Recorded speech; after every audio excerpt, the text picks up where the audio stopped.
Yeah. I mean, they ultimately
Good afternoon, everyone.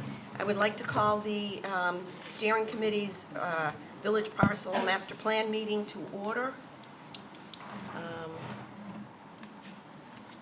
A review of the minutes. Can we pass it with just Yeah, us?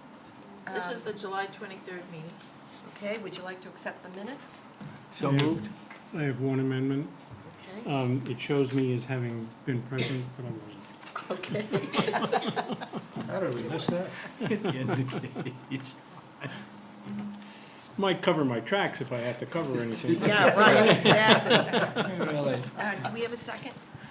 A second. All in favor? And I will turn the meeting over to Bob. Well, thank you very much. The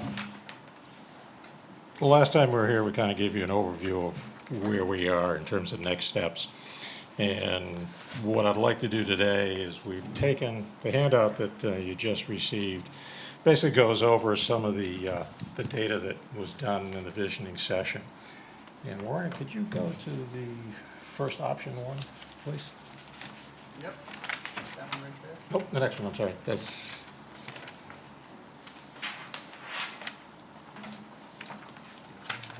There we go. It's a lot of information put this way. This is the initial option one that was generated during the visioning session. That's the one that was hand drafted.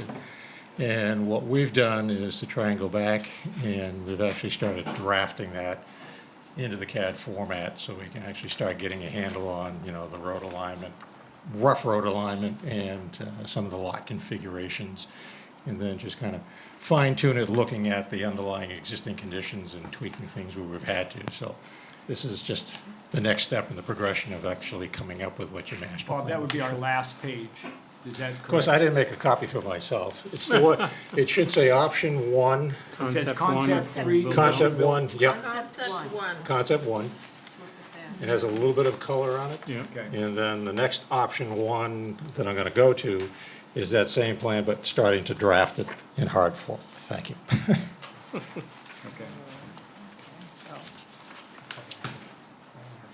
So again, that first concept one you're looking at, which is this one right here, was the one that was hand drafted the day of during the weekend of the visioning session. And we've now taken that and starting to enter it into the CAD drawing, which basically is the formal layout and property lines. And so if you want to go to that, Warren. So this is taking out the next step in terms of refinement, trying to look at what you actually have in terms of locations for potential lots, trying to get a handle on what some of the lot sizes were, as well as where there were some implications of some of the underlying site conditions that, you know, with all the overlays that we're doing, some of those things got missed. So we're just trying to look at refining that right now. So what I wanted to try and do today is go by some of the blocks. You know, we got the committee's kind of feedback in terms of what you thought about the overall master plan idea. And now what I want to try and do is pick your brains a little bit more and noodle down into the actual pods of where we're showing the potential lot configurations.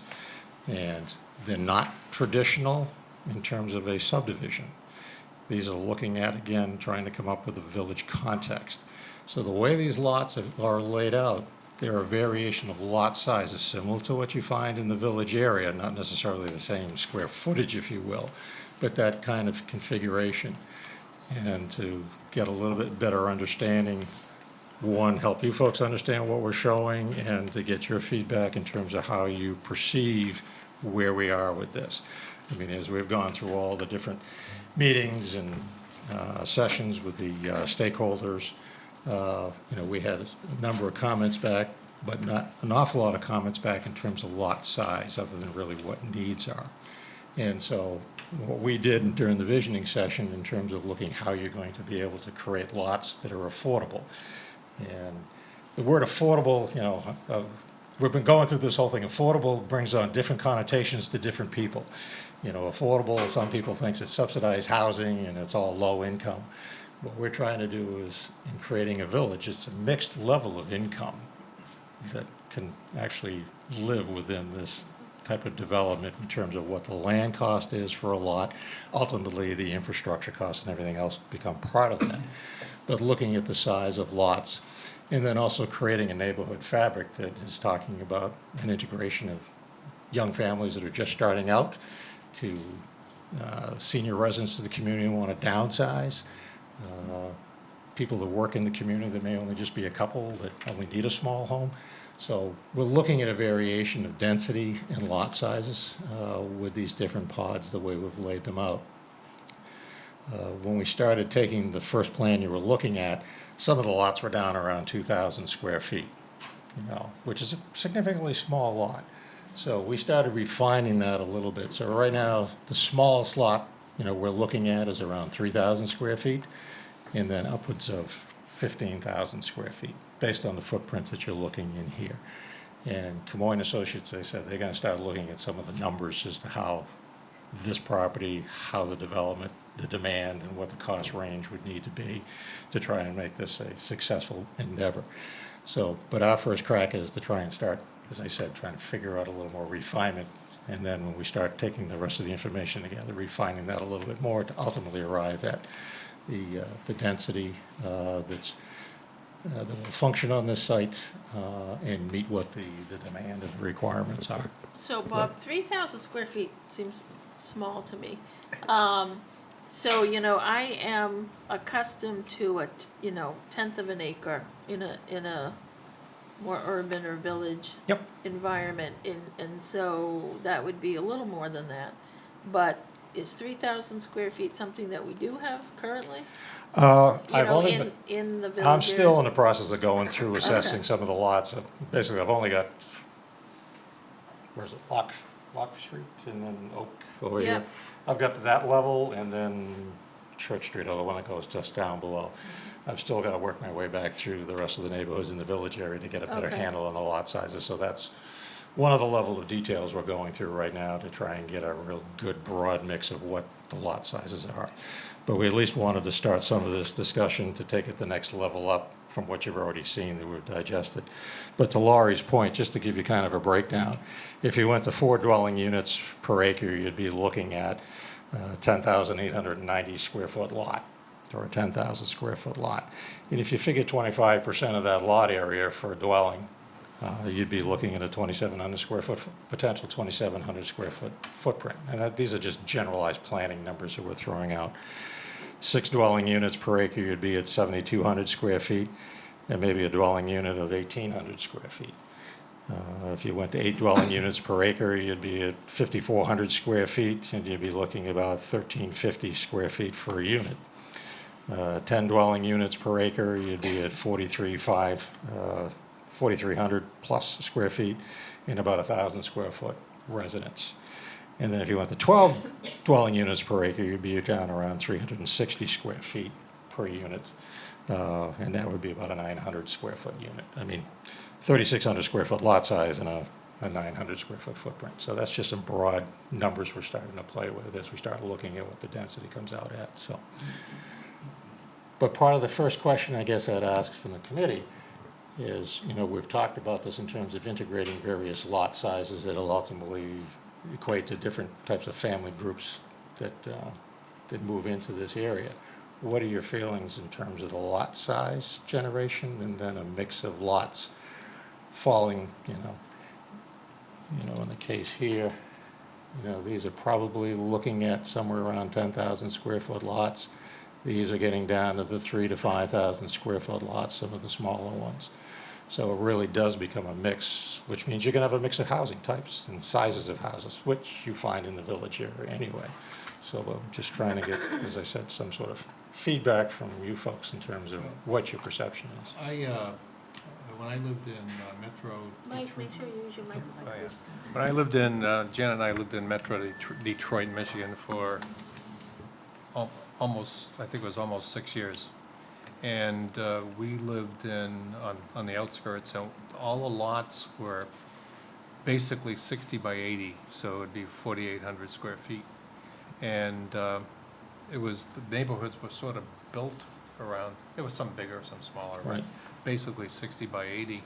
And we had a 2,800 square foot house, 2 floors Mhm. on that lot, and they were basically perfect. and going with Lori said, it's almost a little over a tenth of an acre, Yeah.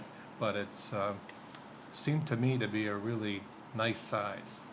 If you could go in with a 950 or 900 square foot house, we had a cottage that was 900 square feet. It's kind of, it's doable, but Yeah. it's small. You don't need a 4,800 square foot. So Right. I think you're right about having different size lots.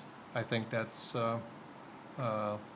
if we're looking for a mixture of people and different ages and so forth, I think it's not a bad idea.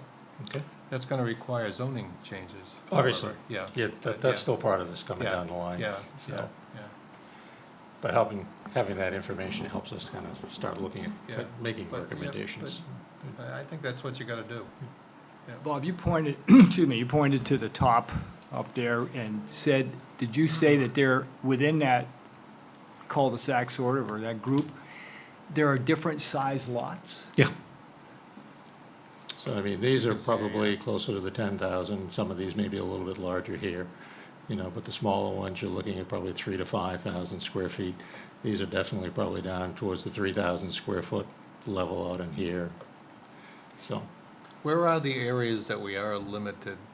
And so I guess you fit those in that way. Is that, what we had up in here, we had a couple of lots that have been shown in here, but that's where one of the insignificant pools was located, which pretty much is standing water body.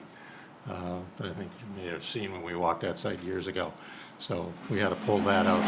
So this inner core here is really looked at as an interior open space that's part of the backyard for the neighbors in this particular neighborhood. And then we had the similar thing. We had a couple of wetland pockets and pool areas up in here, so that becomes part of a connective tissue to the open space. And then similarly, where you see some of these vacant teeth through, it's just how you can ultimately create some networks into the open space and make it a little more contiguous connectivity, and not necessarily having to have everybody come along the walkway, sidewalks, and then pop in at these locations. So it's really trying to make it a fully integrated idea of you've got the surrounding open space, but you have the open space within the neighborhood fabric as well. So that's partly what, some of this configuration starts looking at up in this. power's out? Hey, Mike. I don't have any signal from the computer. Let's try that One of again. those days. Ah, there it is. So where would parking be? Let me get off this. On those? Yeah, We haven't got to that level yet, but Haven't there'd got be that level probably yet. short driveways that would go into those. Some of the alleyway concepts we were looking at, which we still need to refine a little bit, where you would actually have the access, the alley would be shared for driveway, and you could have parking in the back. When I lived in Philly, when I was going to Penn, there were several different neighborhoods where, the house practically sat right on the sidewalk, Yeah, and yeah, that's right. how access was through an alley into the backyard Yeah. where the parking was, so that would be something we would, start to explore as we move through some of this refinement as well. So Bob, if that part of that had smaller, excuse me, a variety of different size lots, then the theory would be that the houses built there would have different values. Yes. So you would have a small, if you would, a small community, a mini community within this community that would be diverse in income, maybe? Yes. Diverse in income, diverse in age, diverse from young families starting out that may not have kids, and basically as a starter, or maybe have their first child. I mean, they could actually, the way the lot configurations and the housing stock work, they Do could we line up as a step diversify up within in the neighborhood. architecture and character? That ultimately become part of the zoning in terms of making architectural design recommendations. Yeah. So I mean, the visual preference survey that we did, in terms of the different architectural styles, that obviously will synthesize that down, and that will become part of, the tools that can be used in looking at developing your architectural guidelines for whatever the zoning actually comes down to. And looking at the whole map, the density or the overall amount of lots that we're looking at total is what number? We're just under 200 with this configuration. As it looks at right now, just Right. under 200? Yeah. And again, that's, this is probably about 12 hours worth of refinement that we've gone through at this point. And they're getting tired of my red lines, so they stopped this afternoon so I could get here. But anyway, we'll be, again, looking at a little more refinement to see where, I mean, there are some spots where we didn't show some lots that may make sense to put lots, and other areas to pull certain lots out. So that's where we're kind of starting to really look at it a little closer. So Bob, I know you answered this last week, or the last meeting when I wasn't here. What portion of the 54 buildable acres does this plot plan cover? What Right now? impervious coverage do you get out of that? Well, I don't have impervious, but development Yeah, area, development. roughly, we're at just under 40 acres of the site shown right now. with So that about config- less than half of the Yeah. site, Of the total of the site? total. Total site. And part of this, just so I'm clear, we're doing this with the idea of if, way in the future, we wanted to fully build this all for houses versus a lot of the other ideas we've heard. Oh, exactly. This is a sense of how many we could have. It isn't, Yeah. so just because I know people sometimes I know. be like, oh my gosh, there's so many Yeah. houses on The- there. the whole This pur- is not the ultimate Exactly. The plan whole purpose of necessarily. the master plan is to give you a Right. format, and part of this whole thing, I mean, we showed even during the visioning, that Monday night visioning review, what phases might be. Right.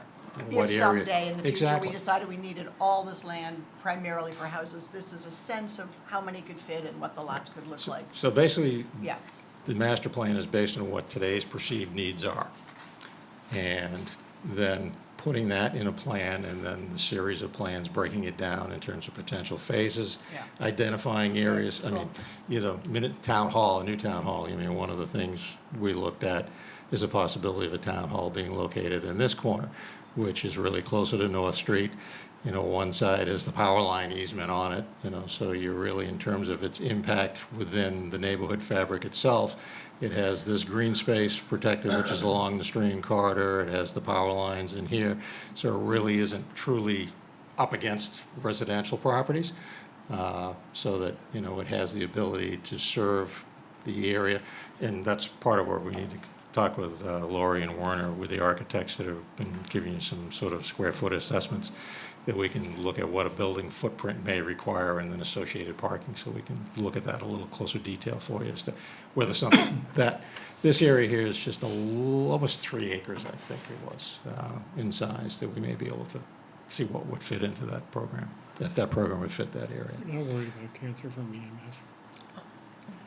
Hey, Bob, Yes. the setbacks from the lots we're Energy looking at, it's still up there in the top corner. Yep. The setbacks from the property line are based upon what zone? No zoning. So what is that distance? Right here? Yeah, between the line, the plot line, the And the- property basically, line, if this- you would, this the is lot line and the, These are just the building basically the lot size. Yeah. That area along the back there is just defined as a connection for the green space.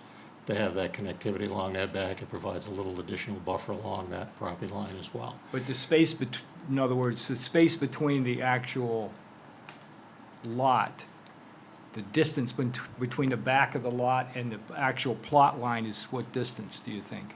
This one right in here? Really tiny, yeah, that small distance. I'm gonna guess that's probably, let's see. 200 feet? No. This roadway is roughly 20 feet wide. Yeah. So you're probably looking at about a 15-foot separation between the boundary line along the back. So and if the back there of was those a, lots. walkway or bikeway that did the circumference of the lot Yeah. to give it maximum amount of distance, we don't have enough setback room to put that in. You could make that a walking trail, you wouldn't necessarily make it a Okay, biking yeah, trail. the lots would be, Yeah. could be smaller, Yeah. that are on their boundary size. Okay. Okay. Anybody else? So, in some of these other pockets, remember we had those little cottage-style clusters, so there was one located in this area, there was another one located in this particular area in here. And there was one other spot that we had talked about. I can't remember where it was now. We had 3 pockets of like those cottage styles, which basically were homes around a green, in which the parking would be serviced almost like an alley that would go around the backside, And we had some, on the visual preference survey, we had a fair number of, it was kind of like what was it, 50-50? Yes, we liked it. And with the exceptions of where's the parking, which obviously the images didn't really show. I mean, is that the type of use, you know, and that would be more towards, you know, young couples starting without kids, or older couples, or just singles, individuals, you know, in terms of the square footage. You would be getting down onto that 900 or even less square footage for a unit itself, so. I know tiny homes were mentioned several different times in different meetings by members of the public. He's not here tonight, no. But I mean, in terms of that type of square footage, so, but, You know, I also- I don't think I'd be going down to that level of square footage, but I mean, you know. I also noticed that you zigzagged the roads, so there's no straight road from North Street to School Street. Well, in a sense, what this is, like I said, was the plan, this is refined based on the plan that had been the initial one to work from. You wanna go to the next one? Yep.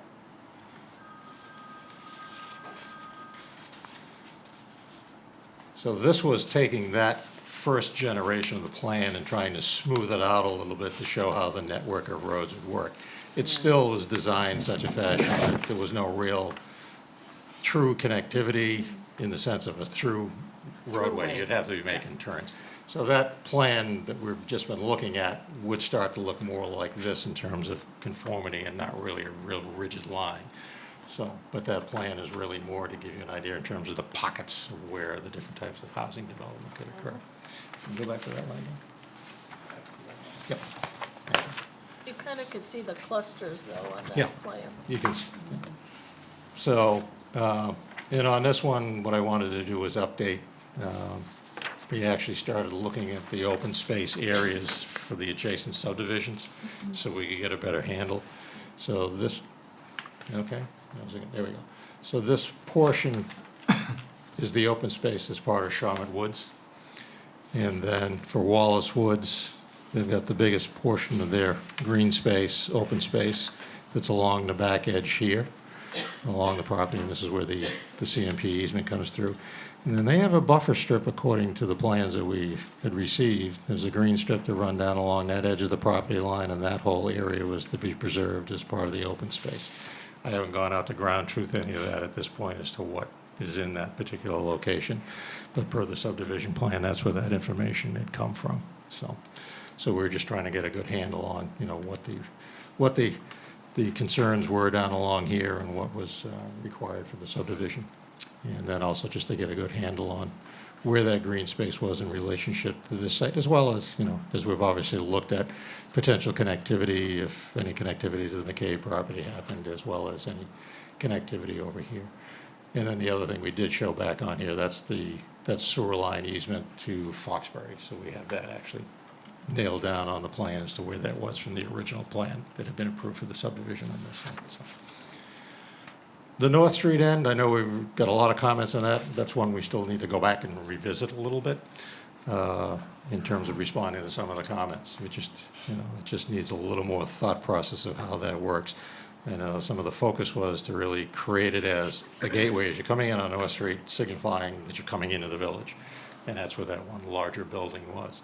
And then just making this a bit of more of a small type village, but we obviously do need to look at a little more dense study in terms of how that really functions and works.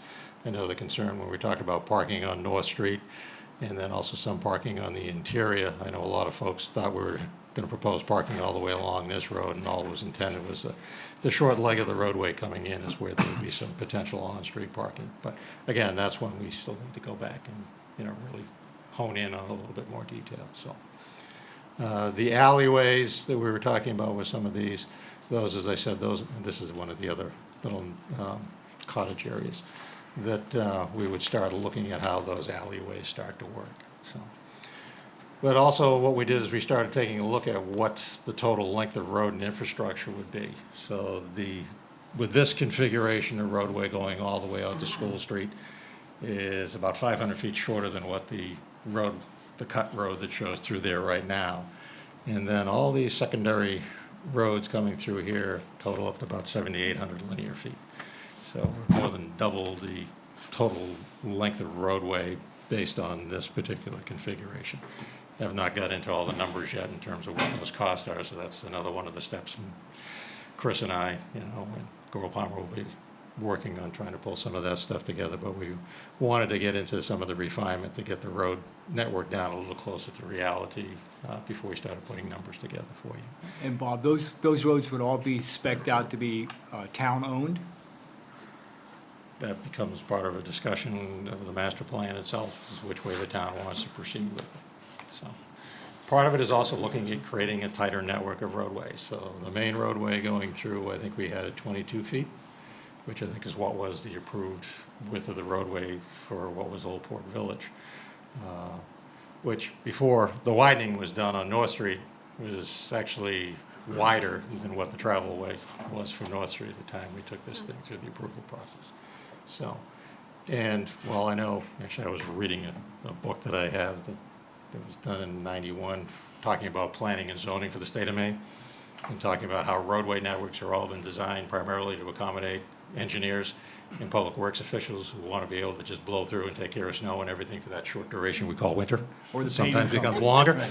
But anyway, so that you can get down to a smaller network of roadway, yes. What does it mean? It does take a little more effort in terms of snow removal. But for the period of time that we have snow, what's the balance? Do you want more impervious cover, more impact on the environment and runoff? So that's a game that you have to work with. And some of that could be stated in performance? Yes. I forget the word now. Where you It's change- almost like the current criteria for a non-pervious collector or surface. Right. a collector, an Performance standards. arterial, or local. You could develop the road standards specifically for this. Whether this becomes the contract zone or whether it becomes a zone unto itself, because it is large enough that it wouldn't be considered spot zoning, you could define what those areas are, so.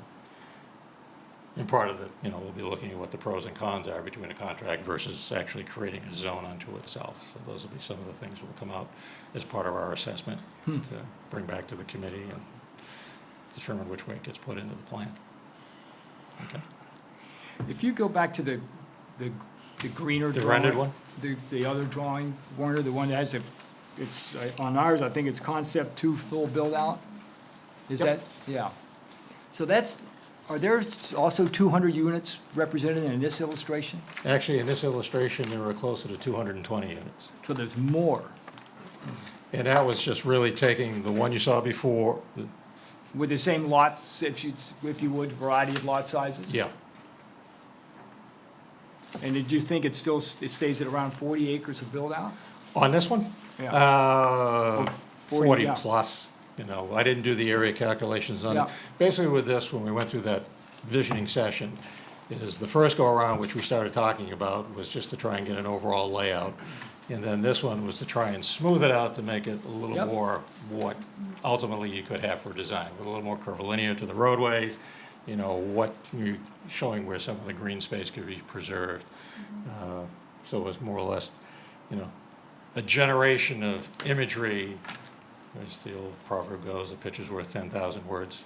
Sometimes some of those words cause you problems, but that's where we're trying to go with this, is just to kind of give a little bit of a flavor of ultimately what, the character would be, not necessarily what the full density would be, Right. but that was based on, the generation of what we're looking at, so.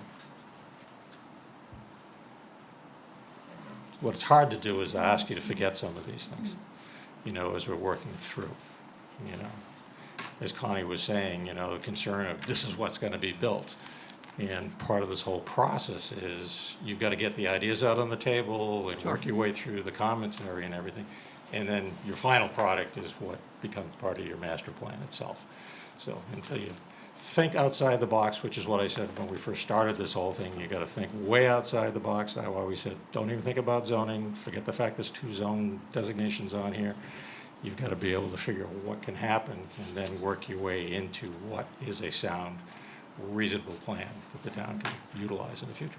So, If there's 200 and some units on this illustration, where does that do with the density of that population? Where does that match anywhere else in town? in terms of its configuration at 87 acres? Yeah, or like that neighborhood.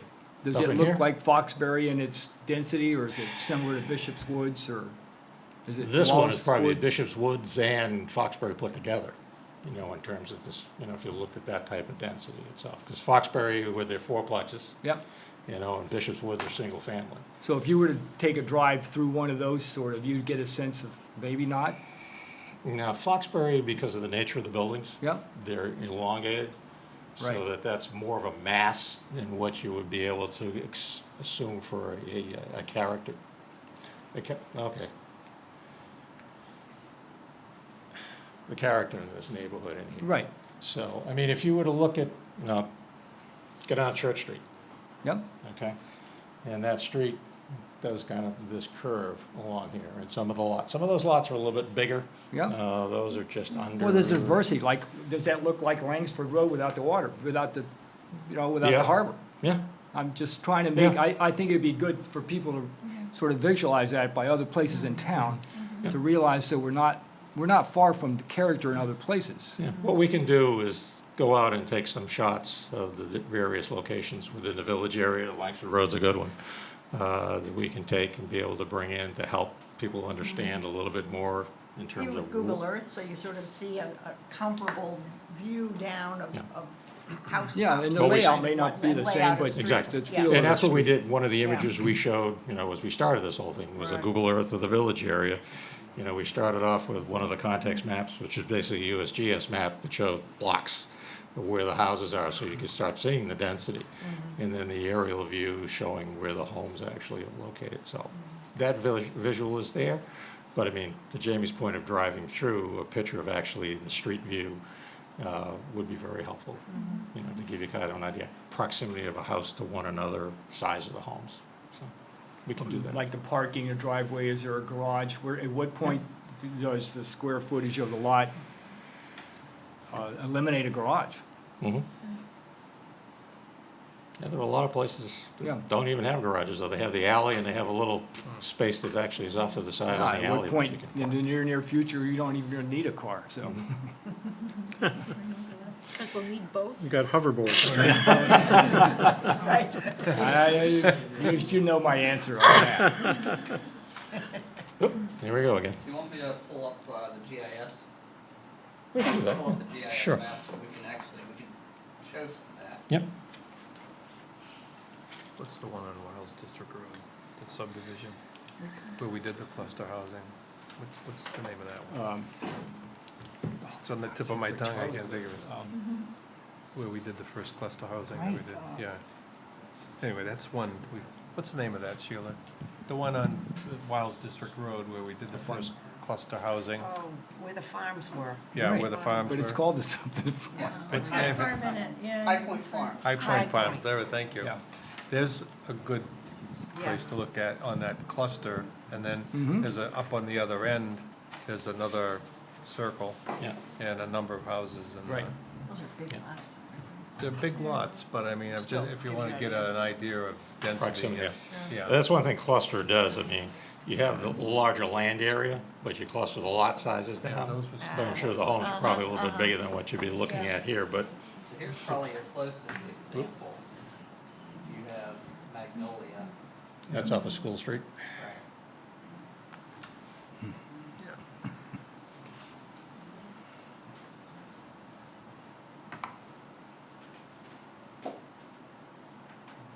Can you take the lot lines off, though? Yep. I don't know if we can see enough of the trees, but.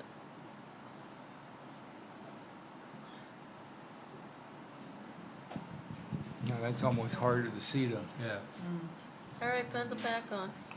Okay. You could take the lot numbers out. Huh? So you know what size lots these are? Yeah, so, That's really cool. You can pick Pull a one lot up here. and tell you exactly we're all what the it's. same. Basically, some bigger ones. so that one I pulled up was a little over 13,000 That one's a little longer, though. for that. How about one in the That middle, the little squares?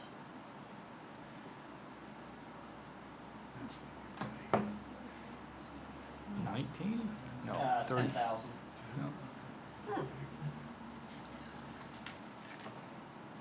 Yeah, we're So- looking at 3,000. Those lots, you can also, So by 40 by 60, you're talking, I mean, 60 by 80, you're talking half of that. right, so that's about 100, yeah, so 100 That's by 103 by 90 90. by 103, yeah. 100. Dimensions are on there. Yeah, you're right, Mike. Can you go to the village area more?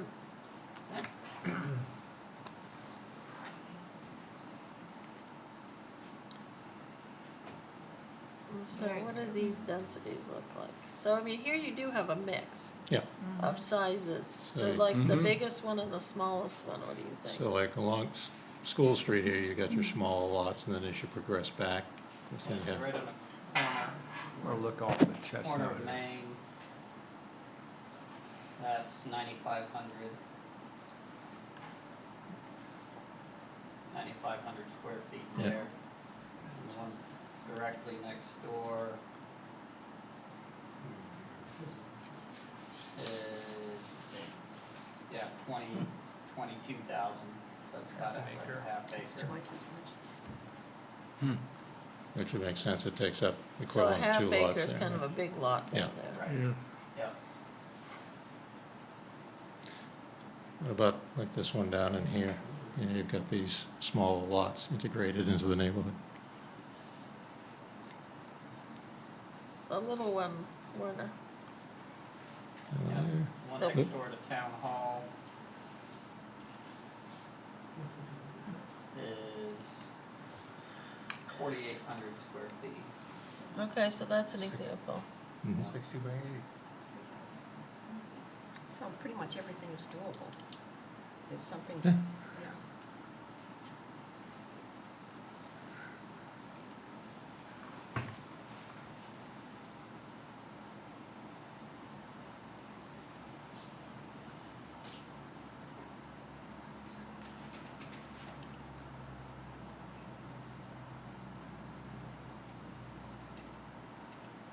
So, but yeah, so something like that, you know, we can, I would think that would make sense to look at, you know, one, I think to take an 87 acre So you need to amount- use a microphone, Werner.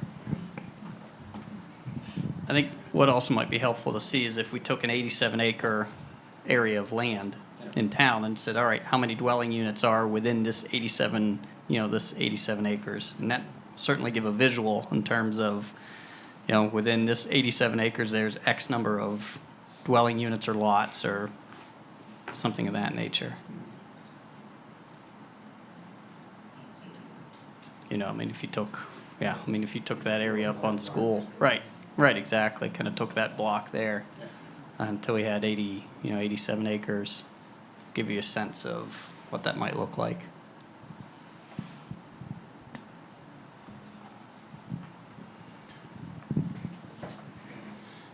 So we can take a look at that, put a polygon around that and see what we've got for density, so. And then we'll take some pictures, some street views, so you can, we have some visuals to look at to see how that neighborhood fabric. Because with this type of layout, you're gonna be looking at homes that are practically right up on the street. You know, kind of like the principle of this great American neighborhood, which is so that you could actually talk to your neighbors and as you're walking by, rather than your house sitting back 200 feet, like mine does. You Okay. can move here to Kennebunkport anytime, Bob. I like my lot, it's private, I like my neighbors, but I like my privacy. And my back 24 acres, no, I'm only kidding. It was one of those things, we just couldn't find a house when we wanted to move that we could afford. And I had a builder who was willing to, on a handshake, to build a house for me to sell my other one. And sold my other one 2 weeks after I closed on the new one, but anyway. So that's what, you know, we're trying to get some sort of idea in terms of, you know, the size of the lots and the direction we're heading on this thing. So it sounds somewhat like, you know, that's the direction we'll stay the course on.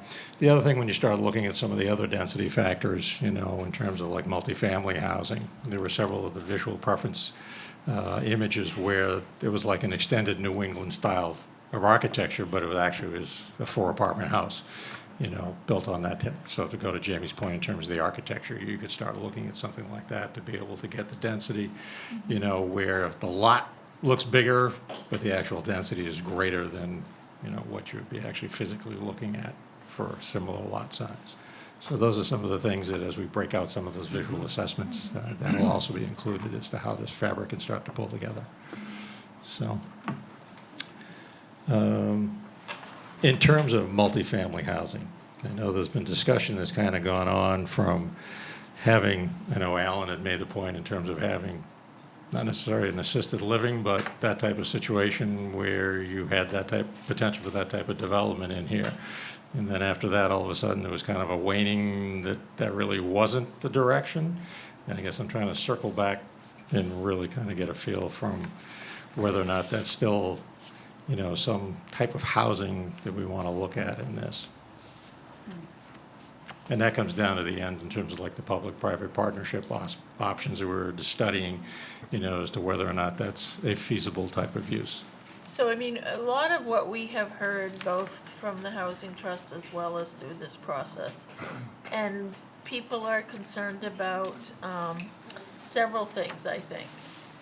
One is the ability to downsize. So would like to stay in Kennebunkport, would like something smaller, maybe more of a neighborhood feel. We've also heard people want multi-generational neighborhoods, so neighborhoods where, starting out, families and the older generation can live together, maybe different size lots and different size houses. Then we have heard that there are people who are seniors who maybe need something more affordable. So it's not just downsizing in size, but a little concern about affordability. And I'd say next is seniors who maybe want more of a connection, but their own living space. So maybe, I think of the Sea Captain home that maybe has 4 units or something in it. Right. And maybe there's some communal lobby where I could hang out and talk to people, my Right. neighbors, but I have my own space and it would be separate. Up to something that maybe has some support services associated with that, whatever those are. So in terms of an actual medical assisted living facility, I mean, we would need to do a market analysis of that and determine if that was something doable and what the real need is. So when people say assisted, I think they're thinking about that spectrum. Yeah. And we haven't done an analysis of what they actually mean in terms of actual, like a medical assisted unit, and whether that's something we could actually take on or could get licensing to do here. Sure. Okay. Now, in terms of when you talk about affordability, like seniors and Kennebunk, the Park Street School, that Right. was converted by Avesta into an affordable senior housing, So that's, of course, that's an Avesta, which is a nonprofit entity. Right. So whether or not that type of entity, or public-private partnership type of option, whether or not that's Right. something. And I don't know what other committee members have heard, but certainly those are things that I've heard. Yeah. So I don't, for you to give a thought to that, or if you have any thoughts right now to kind of give us some direction. I was just thinking what Lori had said in reference to market study. I mean, we've been talking about things smaller, and that's not necessarily what's being built in town right now. So the marketability, what I think would be really important is that, just because you build it, they may not come. Right.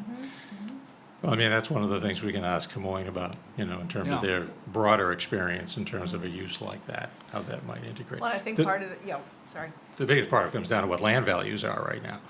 I mean, like Park Street is an example. The town, when they sold that property off, it was at a very reasonable price, plus at that time there were historic tax credits that the Vesta was able to obtain and restore the original 1919 front of the building, which was the original one of the original high schools, and be able to develop that. So that worked out. And then the town got the green space in the back for a community garden. So it's kind of a win-win in the downtown area. But it's one of those things, it's land cost is what really drives the ability for some of those things to really work, as well as other things like the tax credits, but, so, I'm sorry, I interrupted. I was just going to say, in addition to that, the market study, also just looking at the surrounding area, certainly a lot of folks, that we know and other family members go to Huntington Common or other places in Kennebunk, and my sense is they don't feel like that's really they're not going out of town. It's Kennebunk versus Kennebunkport, but certainly for family, the proximity is still there to visit, and it's not as if they've decided to go to Falmouth or somewhere for senior, for assisted living. So Right. part of it would be, are those places, maxed out, and it would be, are people not being able to go there from Kennebunkport because there's space, or what, all of that. So looking at the other local space concerns before, but that's all, again, obviously Sure. wouldn't go down that road until a marketing study said there was a huge demand for it, or a developer wouldn't even want to partner with us if there wasn't demand for it. So- Right, exactly. So I have just a question on that note, like what data are informing the current concepts in terms of the number of housing units that you're preparing?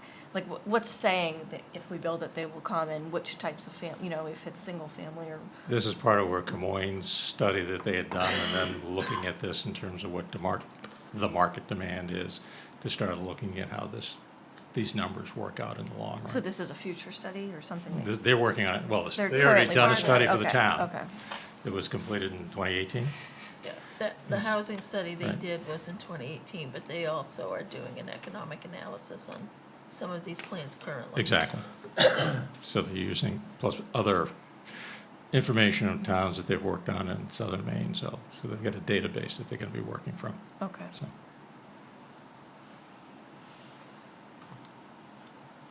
All right. Any other comments? You've got our emails and Lori's emails. You can send stuff off if you think of anything after this. It'll help us out, So our next step will be to try and refine that a little bit further. And as I said, start looking at the road network and infrastructure. And as I said, Camoins working on the marketing aspect. And they just started last week, and they need about 4 weeks to even get us a draft of where we are. So we are scheduled for our next meeting in August on the 20th, but that's not enough of a turnaround time for us to really have a lot of information to have a reasonable dialogue. So we're suggesting changing the date for the next meeting to September 10th. So it was brought up to me that we did set the next meeting in September for the 17th originally, Okay. and people had made their arrangements around that. That's fine. So I said I thought we could, as long as that date still worked for people. September So 17th. September 17th was in the draft calendar at 4. Okay. Yeah, and we talked about it at the last meeting as well. Yeah. So, But you're saying we're gonna drop the 20th? Yes. So he's saying he won't have enough information back from Camoin on the 20th to make it worth your while to come in here. and Although we'd plus, happy Well, to you have have other it. things to do, Bob? well, actually, Camoins gonna get me some rough information that I can start working and looking at the lots as well. So we're working hand in hand, but their numbers, they really won't have anything substantial to work from for at least 4 weeks.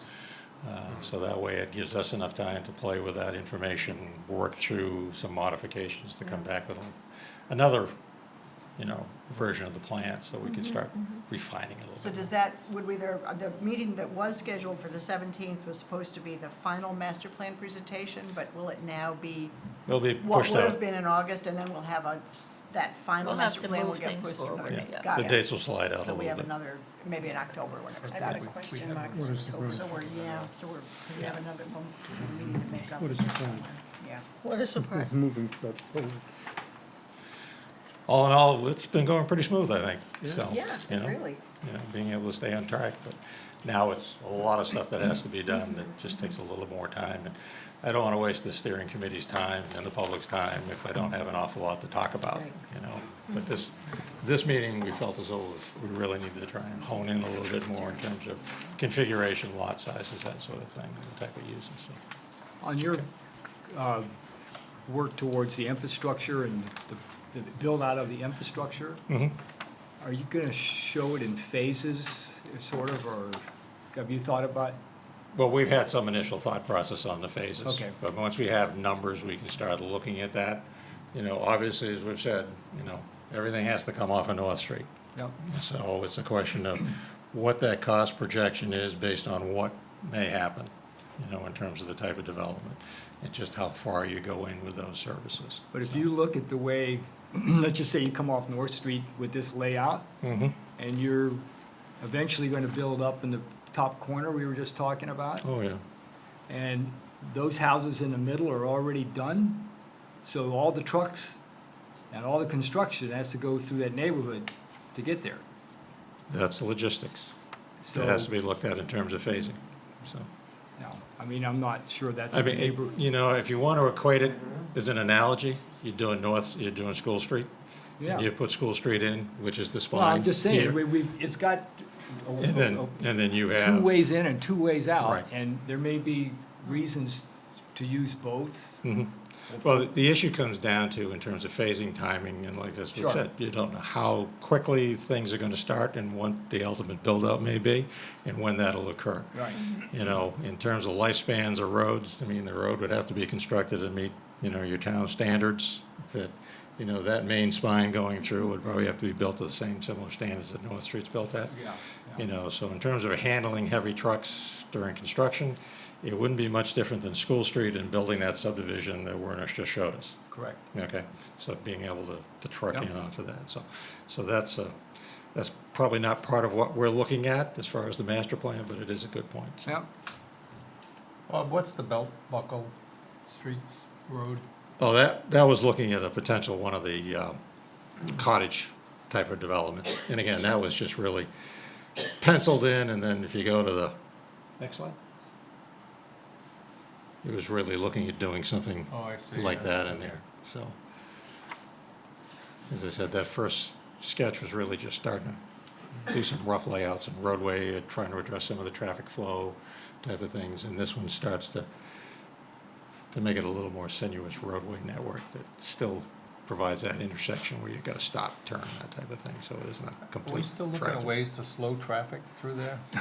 Some of that with the Yeah. changes in the, you know, this type of breakup as you're coming through in Yeah. here, Yeah. so you've got to stop really to make that turn. Well, you know what Kennebunk did on their main street? They did put all spike those- mats. They Oh, no. did all those bump outs, Yeah. Yeah, no. which is a good, that's a good idea. No. That was Unless you're that driving a was a plow. good idea, because that has slowed the traffic down. I don't live there, but it's a good, I mean. It has, it's slowed the traffic And down. and it's well-maintained and everything, it is a good idea. And one And thing they it- don't have trouble plowing. Right, and the one thing it has done is enhance the public safety. Exactly. Because when people used to try and cross the crosswalks where they're located now without the bump outs. Right. I can attest as a member of coming home from a town meeting one night and someone just stepped out and there was a car parked there. They just about stepped right in front of them, you know, so. I just- Now with the bump outs, they can get out further, they can see beyond cars before, and you as a driver have the ability to see. So that has definitely improved the safety in the long run, and slowed traffic down. In the sense of phasing, we obviously heard a lot of input also about walking paths and Mhm. nature, using this as a place to enjoy that Right. while the phasing's happening. How does that sort of work? So when there's some building at North Street in the first 10 years or whatever, do you concept out putting in walking paths and developing that into a natural space that later can get developed, or We're gonna be looking when do at that. those phase in, and so that early on people are able to enjoy the property I mean, it's before just- buildings go I in? mean, right now, well, actually, this vernal pool up in here, there's actually a wood tote road that kind of runs through and almost comes through this open space down in here. So there's actually some already existing trails out there. They may need to have a little more maintenance. I haven't walked them in about 10 years. But so there already is some opportunities that already exist without having to add anything else. There are some areas where some of the clearing was done that may become part of open space. Maybe that is part of a revegetation process now to be able to integrate. But there's still usable spaces out there right now without having to expend a lot of effort for usability. You know, and then stabilizing some of the areas. A lot of the clearing that was done has already started. You know, there's successional generation of plant materials that are starting to come up. So, I mean, it's not going to look like a pristine woodland in those areas for some time. You know, whether or not you want to look at just letting it become successional change and then create some of the pathways through, and some of it could just be, you know, mowing some of those areas with a brush hog, you know, just to create some of the pathways for the in-between, so. So where in this fall in with what Connie's saying. Yeah. Where would the recreational areas be that, not just walking trails and so forth, but that was the other thing that people indicated that they would really like to have. Where would they be? We've got to identify some of those locations, some of these, okay.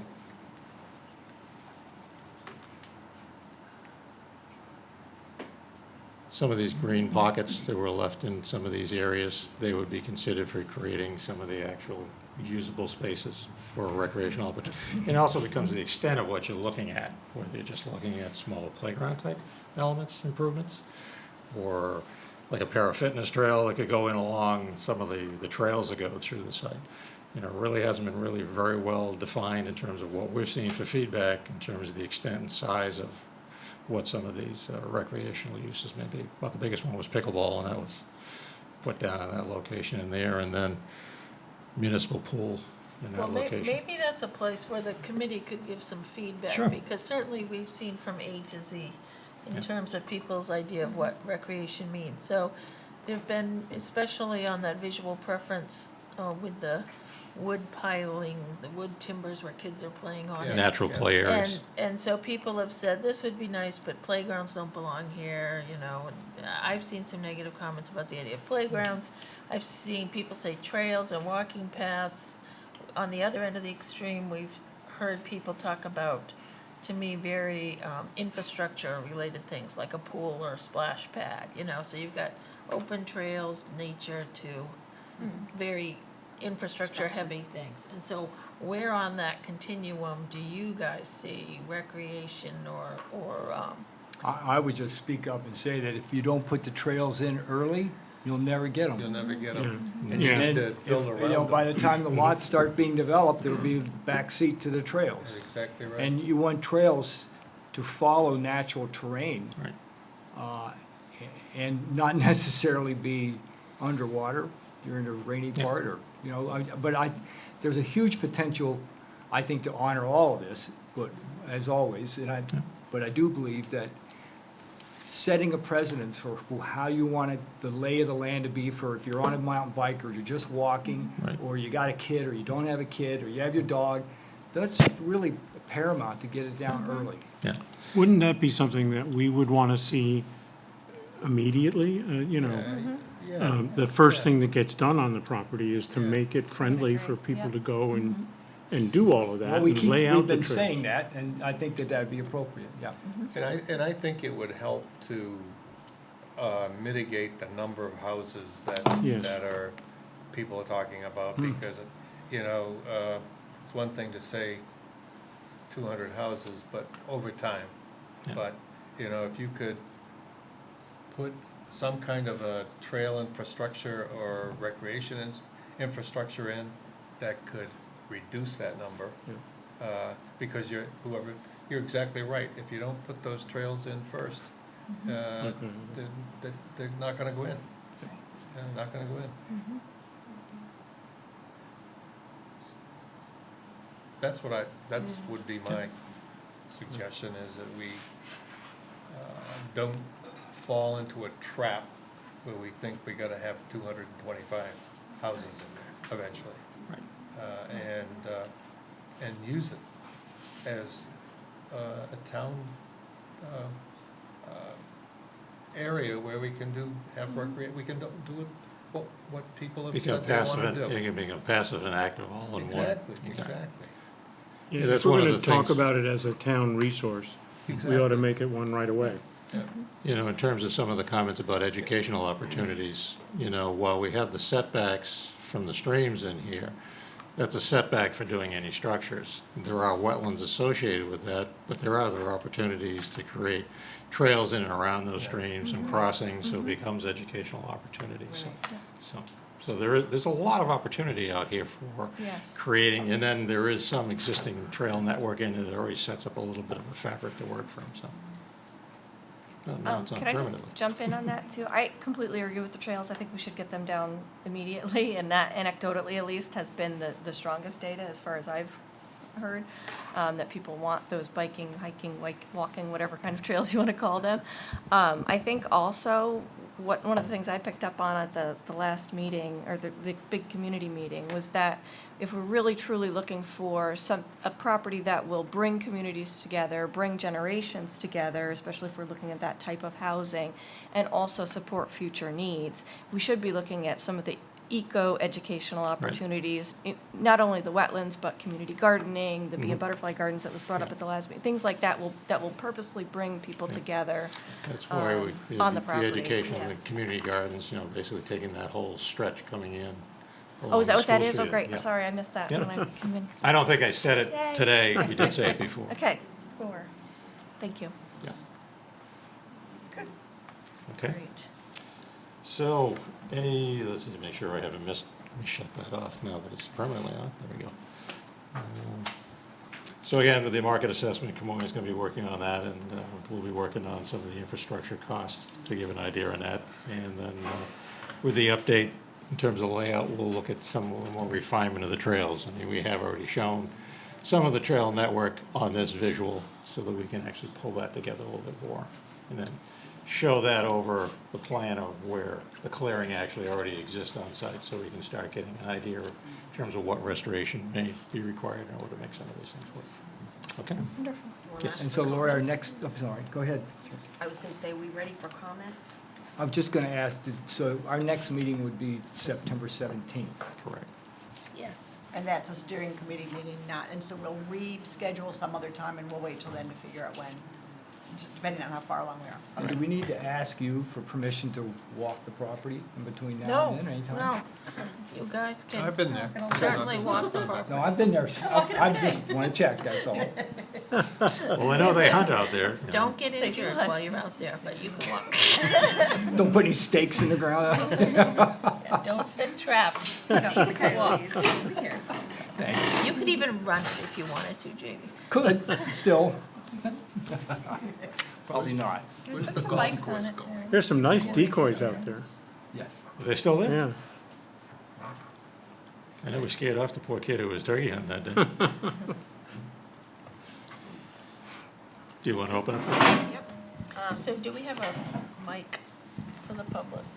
Well, you might need that to talk, unless you're gonna sit down. works, I'll talk to that. I've got another one here.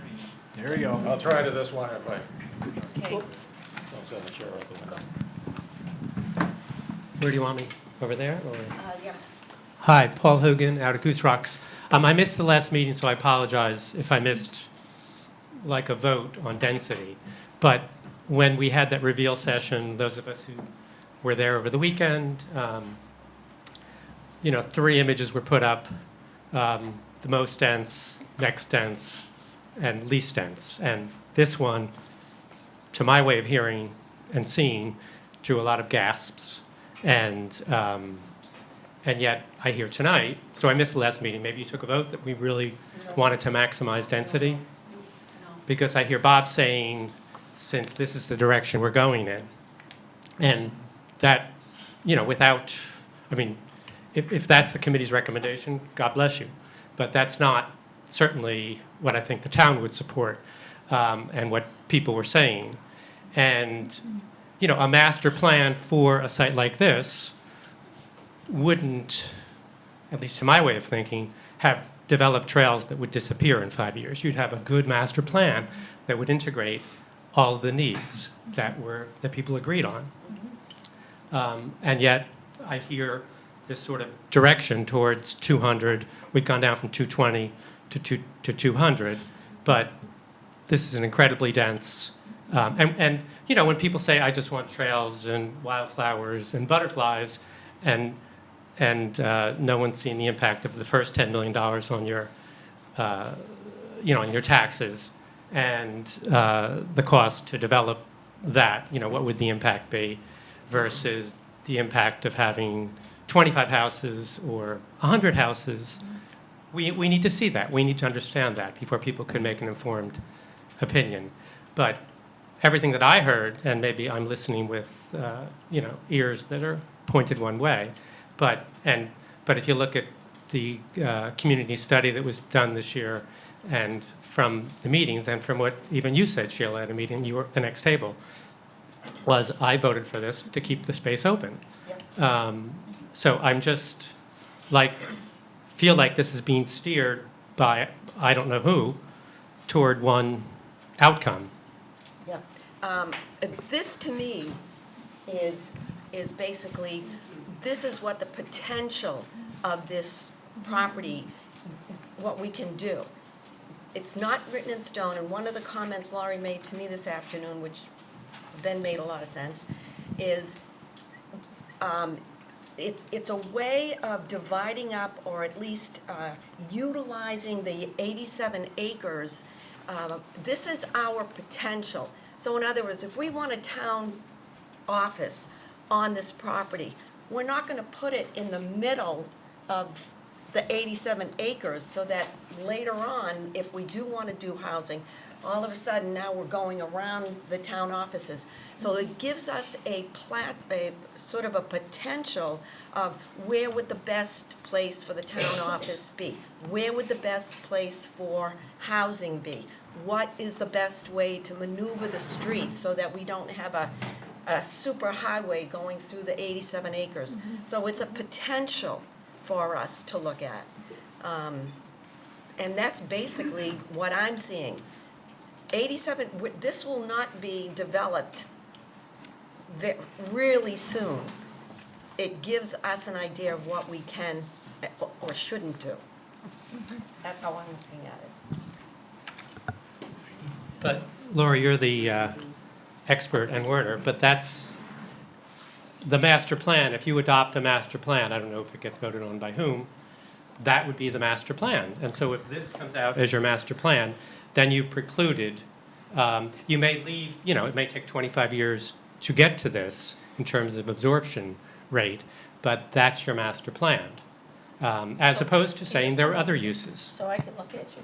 Yeah. Just 'cause I feel like I'm trying to talk. Sorry. So I think I have been involved with a number of master plans over my career. And I'll tell you that there are some master plans that go on the shelf, and that's what happens to them. And there are other master plans that are implemented. I have never seen a master plan that is implemented 100% to what the plan was. Because, for example, if we wanted some development to happen and the town did not want to absorb that development, we would be looking for a partner. And so you have to look for who are your partners, and who's going to make our vision come to life, and what are the market demands, and life could change in 10 or 15 years. Dock Square could be underwater in 30 years. And people start to say, maybe we should move our village, commercial area. All I'm saying is we can only see as far as we can see sitting here today. So to me, I think, first of all, in terms of the density, I agree that people are having, needing to understand better what that density looks and feels like. So today, what I heard from the committee is, we need to better understand where we could see this density and how that impacts us, and where can we see it in town so we can get a look and feel from it. I didn't hear them say, yes, this is the density we have, but we need to better understand that, and these are ways we can do that. Secondly, to me, because when they were doing it here that weekend, and I looked at the plan, I went, because I thought, people are going to have a hard time with it. I mean, it looked very dense to me. Of course, I didn't have a vision of what it was going to look like, but it was like when I saw it, I thought, I don't know, this is what I imagined.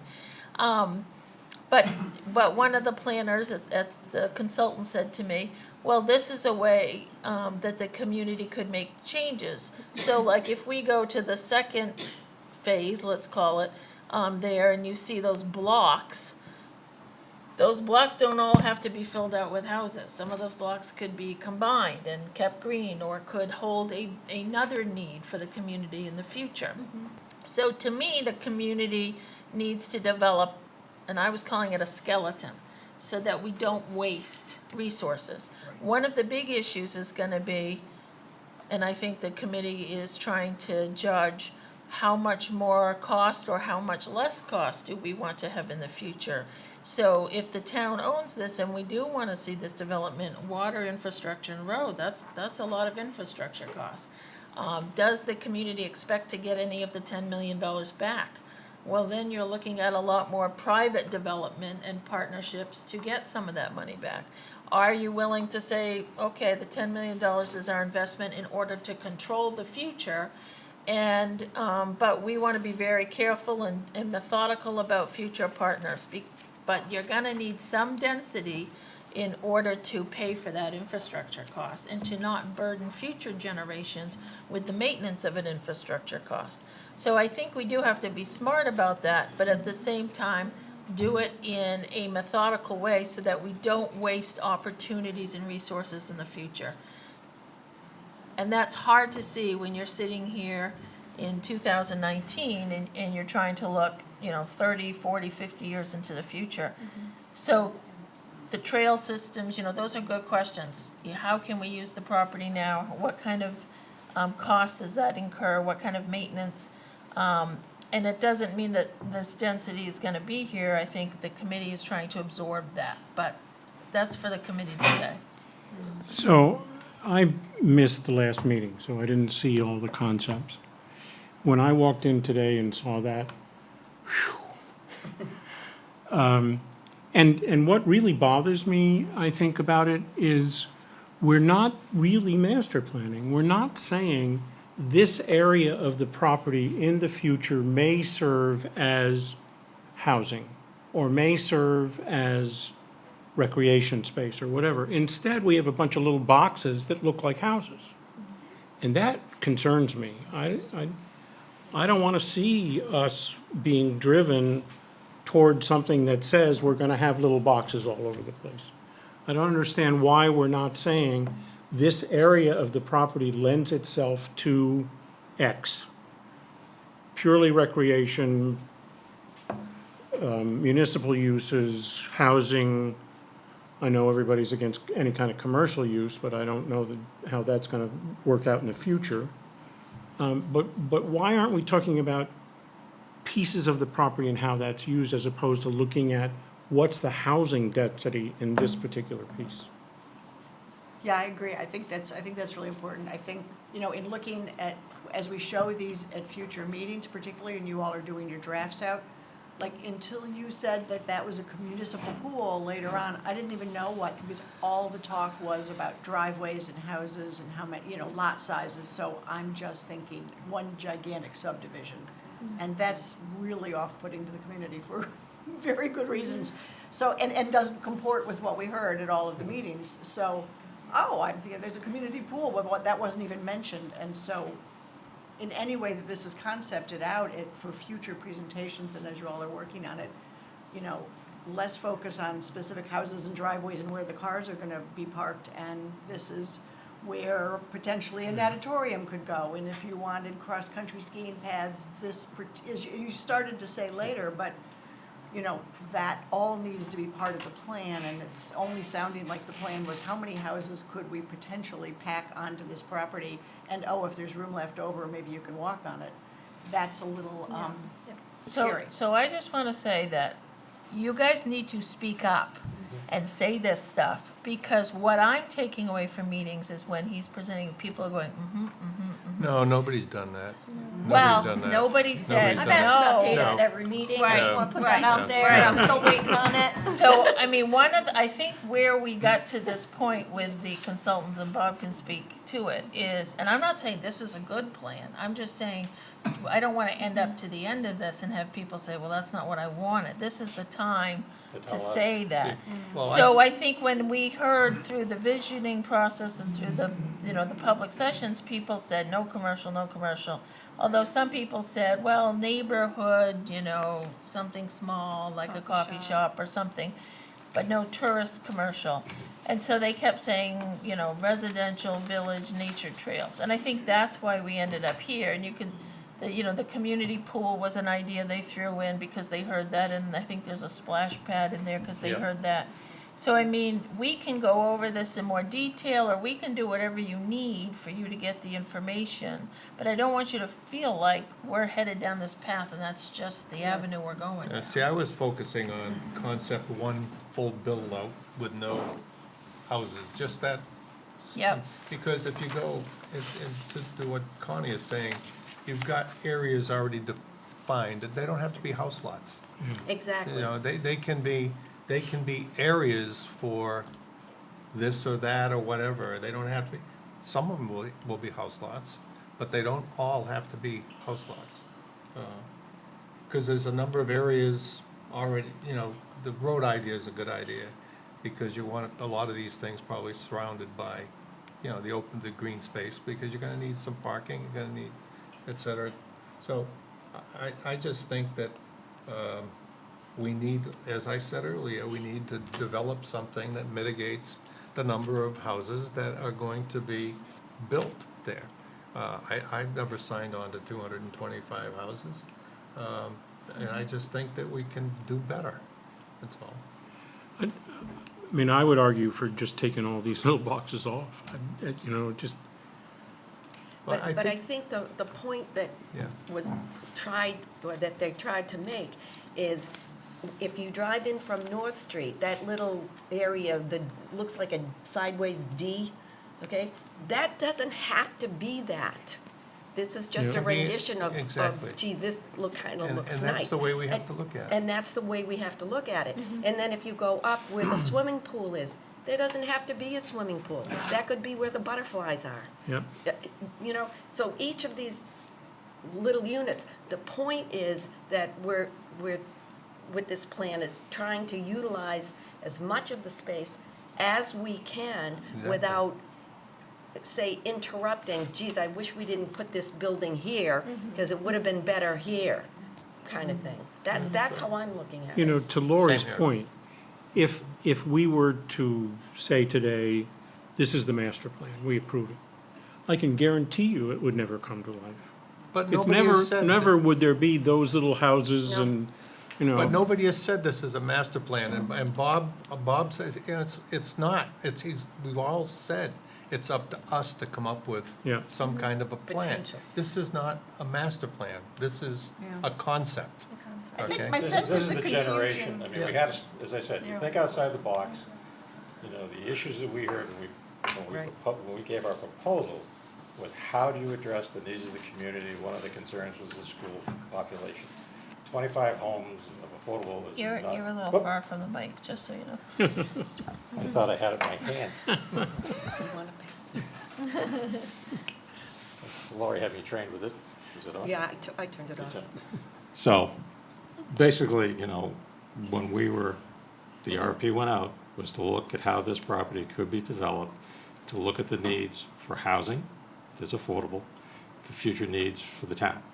But also, this was gonna be a 50-year plan. Okay? And in order to give you an idea of what you could do with this property to be able to recognize a density that's gonna support your schools. 25 homes, someone made some comment at one of the meetings, that the housing trust, you know, in terms of looking at 20 or 25 homes in the next number of years, that's not gonna solve your school population. It's gonna help. This isn't gonna solve your school population now, and it wouldn't happen in whatever. So, but it's looking at it from the standpoint, we start up here to work your way down to a plan that this committee and the town feels you wanna have. Housing was one of the key things. Ultimately, the way the plan's gonna flush out on this thing is gonna identify the open space. This shows potential density, how it could be developed. To your point about just showing as a bubble, if I just showed that as a housing bubble, I couldn't then quantify for you what does this mean economically to the town to be able to develop it. Same thing for the infrastructure. I'd be very remiss if I didn't have something concrete in one sense to be able to do a takeoff and say, these are the number of units, this is what the land is, this is what the cost is gonna be, and that's what Camoins doing, and then for us to give you an assessment of what the infrastructure costs are gonna be. I walk away when I'm all done, and then you turn around to the next step, go, well, what the hell did we just get? Yeah, what do we pay for? Well, So- except I would disagree with Hold you, on a Bob, second. on that. I We would, have two people that would like to be heard. I'll let them, hold on, I'm trying to answer a question. So, I would disagree with you. I think you could take that bubble up on the top there and say, ultimately, this lends itself to housing. And you could do an economic study. You could say, if you had X number of houses of this size, the economic impact would be this, or this, or this. It doesn't have to be laid out like that. It can be, here's an area that lends itself to this, and given various kinds of uses within that overall use, here are the economic impacts.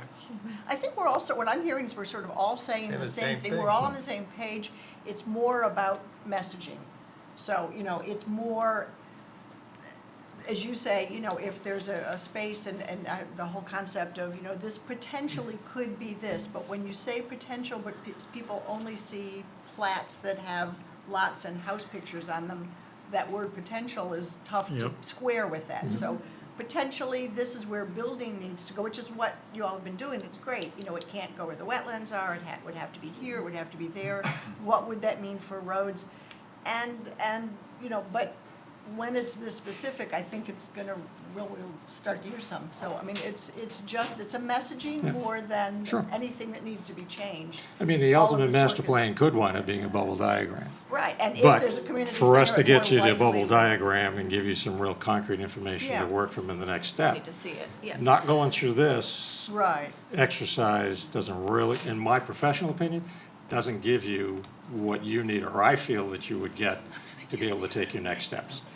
That's all I'm saying. Uh-huh. Because, I mean, if I'm the consultant that comes afterwards and says, well, this doesn't tell me enough of what your next steps are gonna be and how you can make this work, it really wasn't thought out. We're trying to go to that level to get the thought process going, that's all. So, And we appreciate that. I just, the hardest thing, as I everybody said, beat doing a plan like this, is you gotta start somewhere and you make everybody scream, and then you work your way through and you filter through. So that's why, as I said, these comments are, Chris is typing fast and feverishly, and we go through all these things. I mean, we've got the comments down, so, but anyway. I just want to say that I'm glad, and I think a lot of us are glad to hear that this is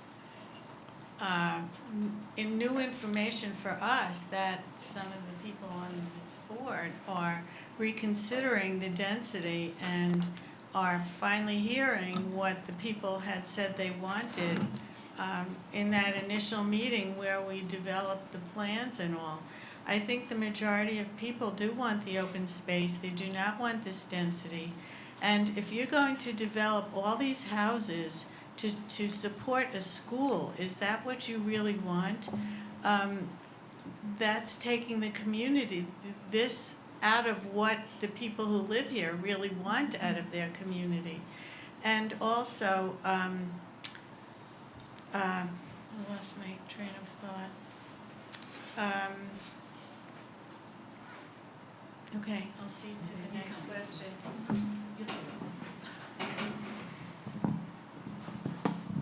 Hi. I just have a question about the permitting process and the roads. So I know when it was previously approved as a development, the road was all approved, and do you have to begin over again with the permitting process for the roads going in? Yes, it's a different It's configuration. completely different, so you Yeah. have to. Because I mean, the first part of it, as I've said in this whole process, where it's located now, because of the restrictions for the setback from the streams, that first section coming in from North Street up till the power line is pretty much fixed. In the section coming in off of School Street up into the core, that's pretty well fixed between the wetlands and the alignment issues there. But the area going in from North Street, if I remember correctly, there were some waivers given. First of all, two of them. One of them was that they were near streams, and I think was the Army Corps who came in and looked at it and said, well, the stream was just a seasonal stream or something like that. No. I- Well, I'll answer it for you. There's a 75-foot stream setback per the Right. state shoreline zoning. Right. But the town has the ability to reduce it down to 50 feet. This was reduced down, I can't remember the exact number, but we couldn't quite meet the 75, but it's greater than 50 feet. And that was just for a short section where it came along, just about where that curve starts Yep. coming in from north. That was the only waiver on that. The other waiver that we received was the actual width of the roadway, not Right. making it a full-blown 24-foot wide travelway Right. with a sidewalk to minimize the impact on the site. Right. So So do you have to go through that again? basically, this is a whole new design So with you the will. exception of that. So Think- whatever permitting, this is not, that permit was for the original approved plan. Right. If any differential from what's here becomes an amended plan or a brand-new plan altogether. Right, because the fire department, I think, ended up having to give approval on the width of the road because it was narrower than the usual roads that go into Well, residential areas. they had comments, and it was the planning board who took the recommendations Okay, from yeah. Public Works and from the Okay. fire department, so. Thank you.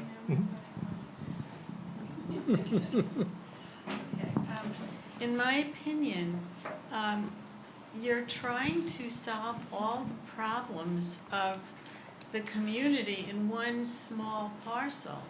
And I think you have to decide what you want this to be.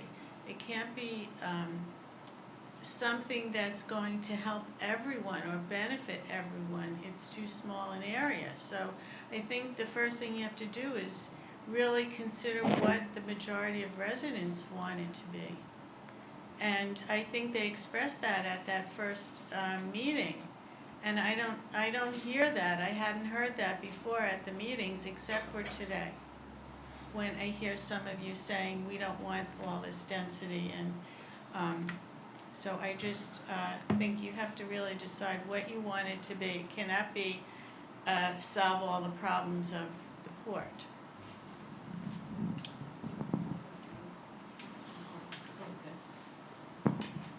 I have just I have a comment and I have a couple of like multi-point question, if you will. First of all, for all of you that are on the commission, I really urge you to walk the land if you're making recommendations on what it should be. There are no trails, it's torn down trees and dirt, period. And secondly, my question, now I'm getting into my questions, have we ever made a determination as to how many affordable units are needed? And are we working in conjunction with the Heritage Commission, the idea of dispersing affordable through the town versus making a single area? Are all of these 200 houses proposed to be affordable, I guess is my first question.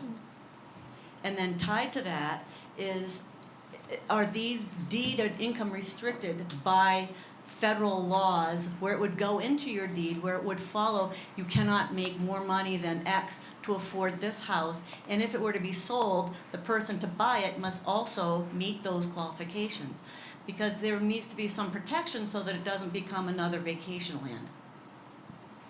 So those are real concerns. I think they've actually been looked into. The housing committee has looked into that, and there are rules and regulations. Yes, That so they those have would to- be deeded in. Yeah.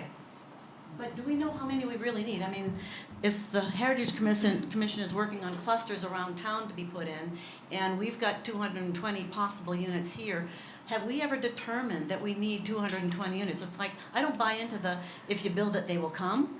I think you should build to what's needed and accommodate those needs, but not say, oh, let's build all this and maybe they'll come. I have a related question to what Judy was saying. Is there anyone here from the Heritage Housing Trust? Okay. And is there coordination between what you're doing and what's happening here?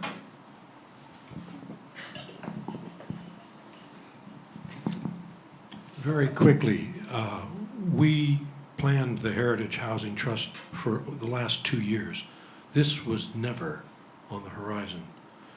And so I think our position is the town is going to decide what they want to do with this. We will just simply react and support whatever the town wants to do.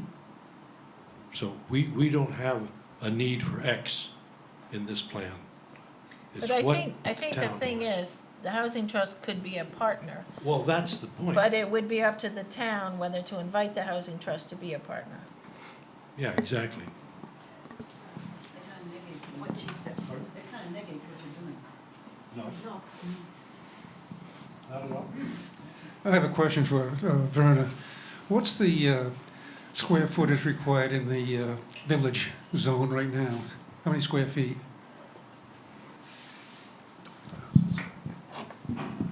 Yeah, so your current zoning requirements in village residential are 40,000 square feet per lot for the creation of any new lot. Yeah, and this is in the village residential, is that correct?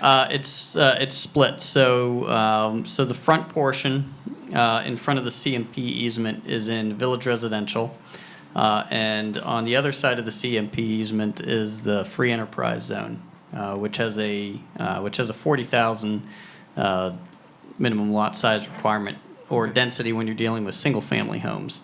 Now the densities change whenever you're dealing with a duplex or with a multiplex.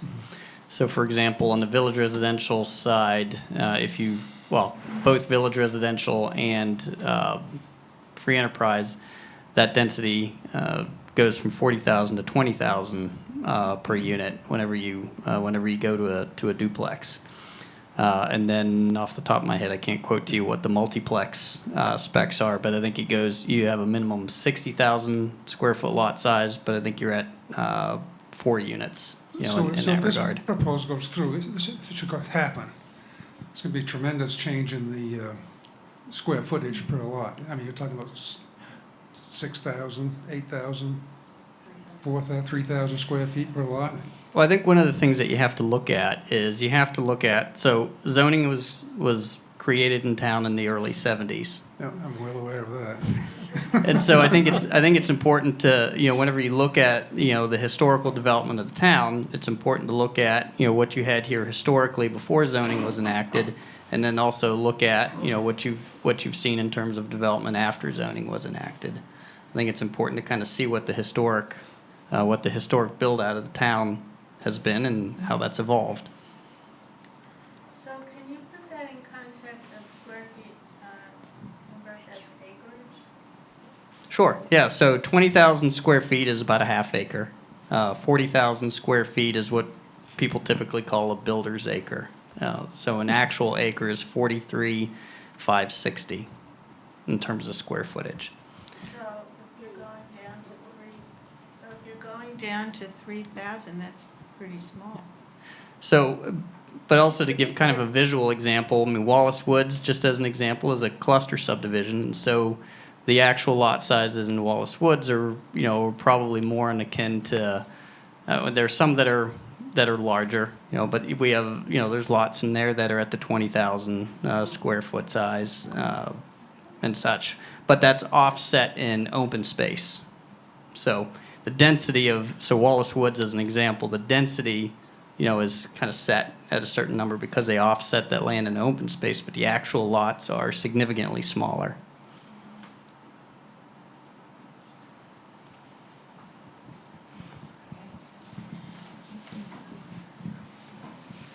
Wearing my Heritage Housing Trust hat, I just want to follow up as far as why are we doing the trust now versus waiting for this to come to be?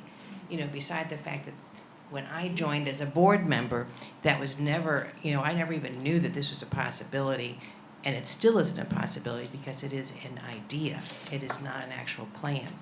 And what the trust is doing is addressing the need for now. So that, that is the reason for the trust. When you said, well, we don't need the trust. We are addressing the need now by doing the different developments throughout. I think we had a question, Sheila, right in front of you. Yes, I was at the meeting last fall when we voted on this $10 million purchase. And at the time, there's quite a bit of dissent. They were outvoted, but the people who were dissenting about this purchase really didn't have a chance to put together their opposition and their talking points. And I know the board had their talking points, and they really made it a point that we had to buy this now, and we would go through this process. But folks need to remember, this is a $10 million purchase. And if we don't get our money back, this is going to stop us from doing other things in the town. And we may need that money. And what I'm not hearing is, how are we going to get our money back? How's that $10 million going to come back because what we had previously was probably $100 million in property values that we were gonna be able to tax. And we've lost that now. And that tax money supports school systems. It supports consolidated school, it supports RSU 21. It keeps taxes lower for all the senior citizens here. So I hope people consider that we just can't spend $10 million and put walking trails in here. I hope this group goes out and talks to the Conservation Trust. This town is loaded with trails. We have tremendous trails. People don't use them. The people that are using the trails, I believe, are coming in from out of state. We have tremendous biking trails all over the place. People aren't using them. We have a town park that kids can use. I know my kids use it. We have consolidated school. Kids can go down there. We have fields. We have other properties owned by the town. We're not even using them yet. So I'd really like to see us get our money out of this and not have this $10 million bond. Okay?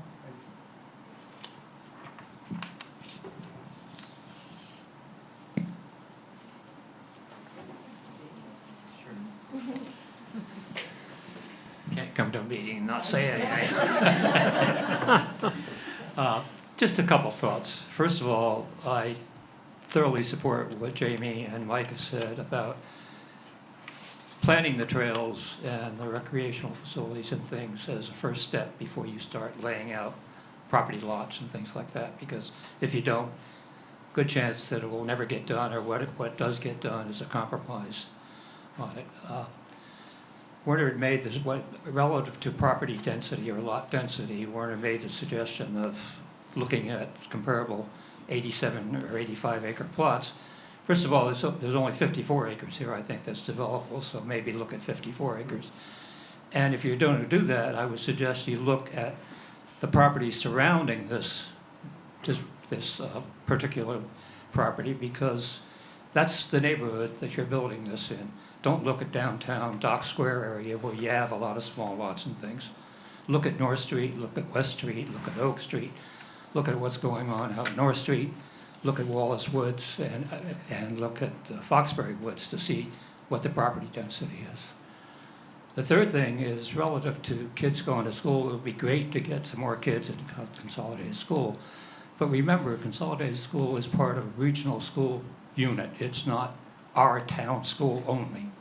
And what happens in the future depends on what's going on in the total region. It's not what's just happening in downtown or in Kennebunkport. So some of that may be out of our control long range. So just a thought.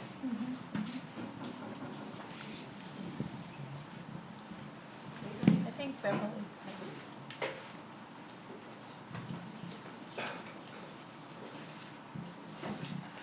Hi, I'm Beverly Soul. I'd like to comment about senior housing, get back to that. What I've heard today is like two aspects of senior housing. One is for people that may want to downsize and perhaps have a home in one of these lots. The other issue about senior housing is senior housing with care attached to it. And I've talked to some local people who feel that going to Kennebunk for services is not my town.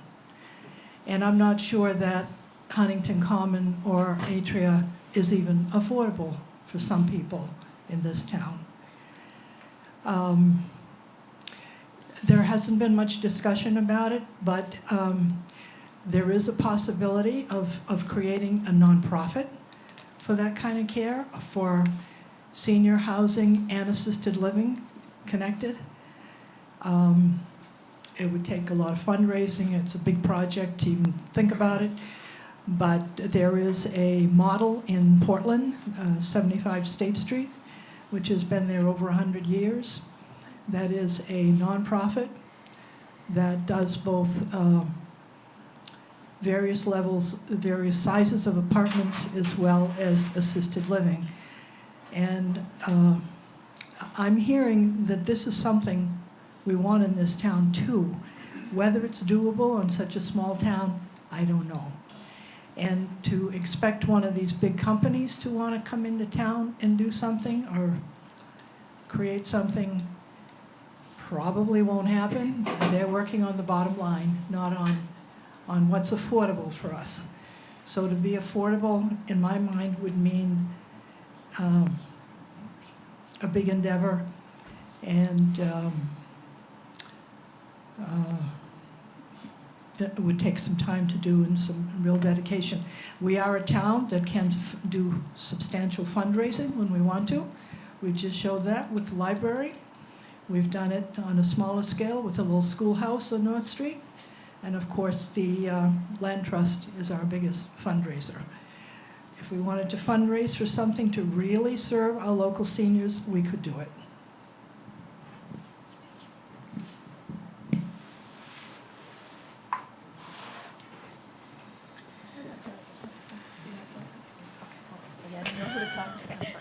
Sorry. So I'd just like to make a point of maybe clarification and possible recommendation as a committee member in response to some of the queries we've had.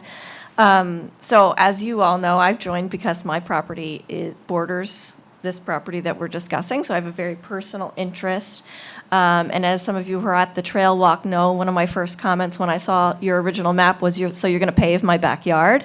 So I had as an environmentalist and a property owner there, my first impressions were, let's keep this as natural as possible. I think I can speak for most committee members to say that, I've had to modify my personal perspective and desires for this property based on what I've heard, and more importantly, based on what we perceive the needs of the community to be. So just to make that point, that I have had to evolve my perspective based on that and what I've wanted.